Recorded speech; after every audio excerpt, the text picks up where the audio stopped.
ಗುಂಡ್ಲುಪೇಟೆ ಪಟ್ಟಣದ ಜೆಎಸ್ಎಸ್ ಪ್ರೌಢಶಾಲೆಯಲ್ಲಿ 2026-27ನೇ ಸಾಲಿನ ವಿದ್ಯಾರ್ಥಿ ಸಂಘದ ಉದ್ಘಾಟನಾ ಸಮಾರಂಭವನ್ನು ನಡೆಸಲಾಯಿತು. ವನ್ಯಜೀವಿ ಛಾಯಾಗ್ರಾಹಕ ಆರ್.ಕೆ. ಮಧು ಕಾರ್ಯಕ್ರಮವನ್ನು ಉದ್ಘಾಟಿಸಿ ಮಾತನಾಡಿ, ವಿದ್ಯಾರ್ಥಿ ಸಂಘವು ವಿದ್ಯಾರ್ಥಿಗಳಲ್ಲಿ ನಾಯಕತ್ವ ಗುಣ ಬೆಳೆಸಲು ಸಹಕಾರಿಯಾಗಿದ್ದು, ಶಿಕ್ಷಣದ ಮಹತ್ವವನ್ನು ಅರಿತು ಉತ್ತಮ ಭವಿಷ್ಯ ರೂಪಿಸಿಕೊಳ್ಳಬೇಕು ಎಂದರು. ಮುಖ್ಯ ಅತಿಥಿಯಾಗಿದ್ದ ಜೆಎಸ್ಎಸ್ ಮಹಿಳಾ ಪದವಿ ಪೂರ್ವ ಕಾಲೇಜಿನ ಮಲ್ಲಪ್ಪ ಮಾತನಾಡಿ, ವಿದ್ಯಾರ್ಥಿಗಳ ಸರ್ವಾಂಗೀಣ ಬೆಳವಣಿಗೆಗೆ ಪಠ್ಯೇತರ ಹಾಗೂ ಕ್ರೀಡಾ ಚಟುವಟಿಕೆಗಳು ಅಗತ್ಯವೆಂದು ತಿಳಿಸಿದರು. ಅಧ್ಯಕ್ಷತೆ ವಹಿಸಿದ್ದ ಶಾಲೆಯ ಮುಖ್ಯ ಶಿಕ್ಷಕ ಪಶುಪತಿ ಎಚ್.ಪಿ. ಮಾತನಾಡಿ, ಸುತ್ತೂರು ಮಠವು ಶಿಕ್ಷಣಕ್ಕೆ ಹೆಚ್ಚಿನ ಆದ್ಯತೆ ನೀಡಿದ್ದು, ವಿದ್ಯಾರ್ಥಿಗಳು ಉತ್ತಮ ಶಿಕ್ಷಣ ಪಡೆದು ಜೀವನದಲ್ಲಿ ಸಾಧನೆ ಮಾಡಬೇಕು ಎಂದು ಕರೆ ನೀಡಿದರು. ಶಿಕ್ಷಕ ರಾಜಶೇಖರಪ್ಪ ವಿದ್ಯಾರ್ಥಿ ಸಂಘದ ಮಹತ್ವವನ್ನ ವಿವರಿಸಿದರು.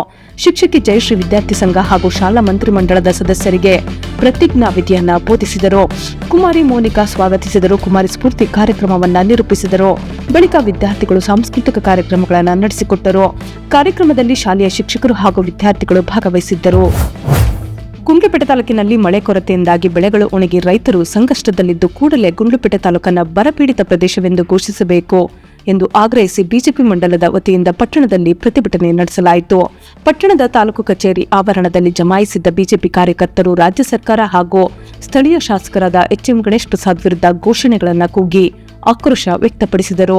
ಪ್ರತಿಭಟನೆಯನ್ನ ಉದ್ದೇಶಿಸಿ ಮಾತನಾಡಿದ ಬಿಜೆಪಿ ಜಿಲ್ಲಾಧ್ಯಕ್ಷ ಹಾಗೂ ಮಾಜಿ ಶಾಸಕರಾದ ಸಿಎಸ್ ನಿರಂಜನ್ ಕುಮಾರ್, ಹಂಗ್ಳ, ಬೇಗೂರು, ತೆರಕನಾಂಬೆ, ಹರವೆ ಸೇರಿದಂತೆ ತಾಲೂಕಿನ ಬಹುತೇಕ ಭಾಗಗಳಲ್ಲಿ 90% ಬೆಳೆ ನಾಶವಾಗಿದೆ. ಕುಡಿಯುವ ನೀರಿಗೂ ಸಂಕಷ್ಟ ಎದುರಾಗಿದೆ. ಆದರೂ ಜನಪ್ರತಿನಿಧಿಗಳು ಹಾಗೂ ಸರ್ಕಾರ ಮೌನ ವಹಿಸಿರುವುದು ಖಂಡನೀಯ ಎಂದರು. ಶಾಸಕರು ಕೆರೆಗಳಿಗೆ ನೀರು ತುಂಬಿಸುವ ಭರವಸೆ ನೀಡಿ ವಿಫಲರಾಗಿದ್ದಾರೆ. ಕಳೆದ ಡಿಸೆಂಬರ್ನಲ್ಲೇ 3ನೇ ಹಂತದ ಕೆರೆಗಳಿಗೆ ಕಬಿನಿ ನೀರು ತುಂಬಿಸುವುದಾಗಿ ಹೇಳಿದ್ದರು. 8 ತಿಂಗಳು ಕಳೆದರೂ ನೀರು ಹರಿಸಿಲ್ಲ. ಇದರಿಂದ ಅಂತರ್ಜಲ ಮಟ್ಟ ಕುಸಿದು ಬೋರ್ವೆಲ್ಗಳು ಬತ್ತಿ ಹೋಗಿವೆ. ರೈತರ ಬೆಳೆ ಸಂಪೂರ್ಣ ಹಾಳಾಗಿದೆ ಎಂದು ಆರೋಪಿಸಿದರು.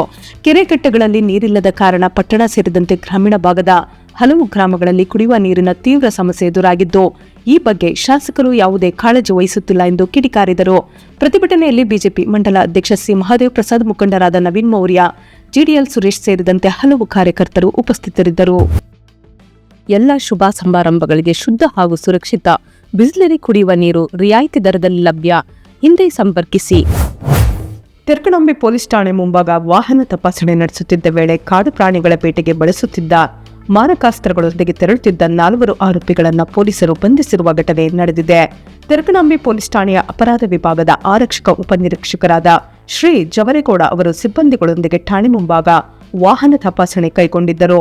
ಈ ವೇಳೆ ಕೆಎ 12P 7106 ನೋಂದಣಿಯ ಮಾರುತಿ ಓಮಿನಿ ಕಾರನ್ನು ತಡೆದು ಪರಿಶೀಲಿಸಿದಾಗ ಕಾರಿನಲ್ಲಿ ಅಕ್ರಮವಾಗಿ ಕಾಡು ಪ್ರಾಣಿಗಳನ್ನು ಬೇಟೆಯಾಡಲು ಬಳಸುವ ಶಸ್ತ್ರಾಸ್ತ್ರಗಳು ಪತ್ತೆಯಾಗಿವೆ.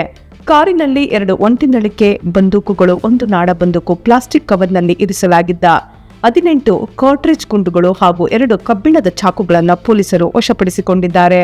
ಈ ಸಂಬಂಧ ವಾಹನದಲ್ಲಿದ್ದ ಆರೋಪಿಗಳಾದ ಕುಮಾರಪ್ಪ, ಸುನಿಲ, ದಿನೇಶ್, ಕಾಂತ ಎಲ್ಲರೂ ಕೊಂಗೂರು ಗ್ರಾಮ, ಸೋಮವಾರಪೇಟೆ ತಾಲೂಕು, ಕುಶಾಲನಗರದವರೆಂದು ತಿಳಿದು ಬಂದಿದ್ದು, ಇವರನ್ನ ವಶಕ್ಕೆ ಪಡೆಯಲಾಗಿದೆ. ಈ ಕುರಿತು ತೆರಕನಾಂಬೆ ಪೊಲೀಸ್ ಠಾಣೆಯಲ್ಲಿ ಪ್ರಕರಣ ದಾಖಲಿಸಿಕೊಂಡು ತನಿಖೆ ಕೈಗೊಳ್ಳಲಾಗಿದೆ.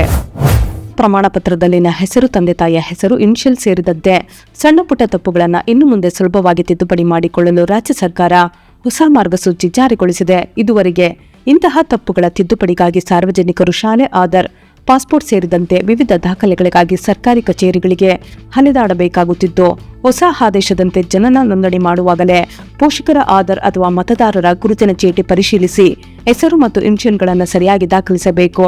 ನಂತರ ಸಣ್ಣ ಪುಟ್ಟ ಕಾಗುಣಿತ ಅಥವಾ ಇನಿಷಿಯಲ್ ದೋಷ ಕಂಡುಬಂದರೆ ಕೋರ್ಟ್ಗೆ ಹೋಗುವ ಅಗತ್ಯವಿಲ್ಲದೆ ಸ್ಥಳೀಯ ನೋಂದಣಾಧಿಕಾರಿಗಳ ಹಂತದಲ್ಲೇ ನಿಯಮಾನುಸಾರ ತಿದ್ದುಪಡಿ ಮಾಡಲಾಗುತ್ತದೆ. ಈ ಕ್ರಮದಿಂದ ಸಾರ್ವಜನಿಕರ ಸಮಯ ಮತ್ತು ಹಣ ಉಳಿತಾಯವಾಗಲಿದ್ದು, ಅನಗತ್ಯ ಕಚೇರಿ ಸುತ್ತಾಟಕ್ಕೂ ತೆರೆ ಬೀಳಲಿದೆ. ಹುತಾತ್ಮರ ದಿನವನ್ನು ಭೂಸ್ವಾಧೀನ ವಿರೋಧಿ ದಿನವನ್ನಾಗಿ ಆಚರಿಸಲು ಸಾಮೂಹಿಕ ನಾಯಕತ್ವದ ಕರ್ನಾಟಕ ರಾಜ್ಯ ರೈತ ಸಂಘ ಹಾಗೂ ಹಸಿರು ಸೇನೆ ನಿರ್ಧರಿಸಿದ್ದು, ಈ ಹಿನ್ನೆಲೆಯಲ್ಲಿ ಗುಂಡ್ಲುಪೇಟೆಯಲ್ಲಿ ಶನಿವಾರ ಪೂರ್ವಭಾವಿ ಸಭೆಯನ್ನ ನಡೆಸಲಾಯಿತು. ಜುಲೈ 21ರಂದು ಚಾಮರಾಜನಗರ ಜಿಲ್ಲಾ ಕೇಂದ್ರದಲ್ಲಿ ಬೃಹತ್ ಪ್ರತಿಭಟನಾ ಮೆರವಣಿಗೆ ಹಾಗೂ ಧರಣಿ ಸತ್ಯಾಗ್ರಹ ಹಮ್ಮಿಕೊಳ್ಳಲಾಗಿದೆ. ಗುಂಡ್ಲುಪೇಟೆ ತಾಲೂಕಿನಿಂದ ಸುಮಾರು 300 ರೈತರು ಭಾಗವಹಿಸಲು ತೀರ್ಮಾನಿಸಲಾಗಿದೆ.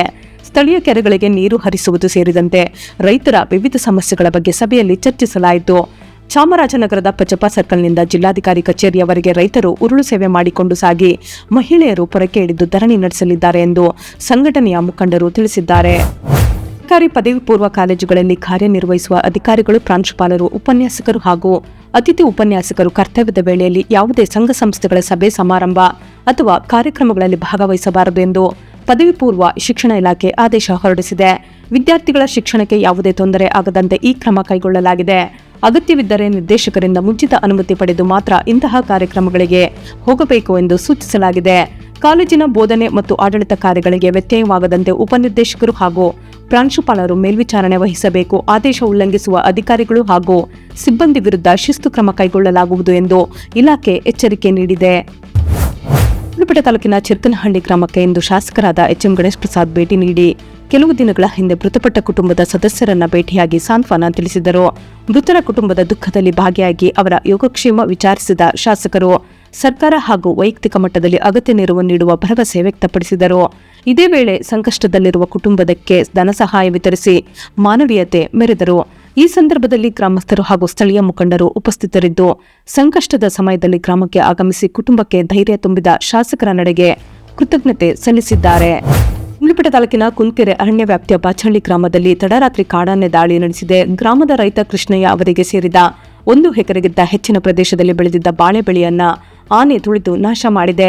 ಇನ್ನು 15 ದಿನಗಳಲ್ಲಿ ಕಟಾವಿಗೆ ಬರಬೇಕಿದ್ದ ಬಾಳೆಗೊನೆಗಳನ್ನು ತಿಂದು ಹಾಕಿದೆ.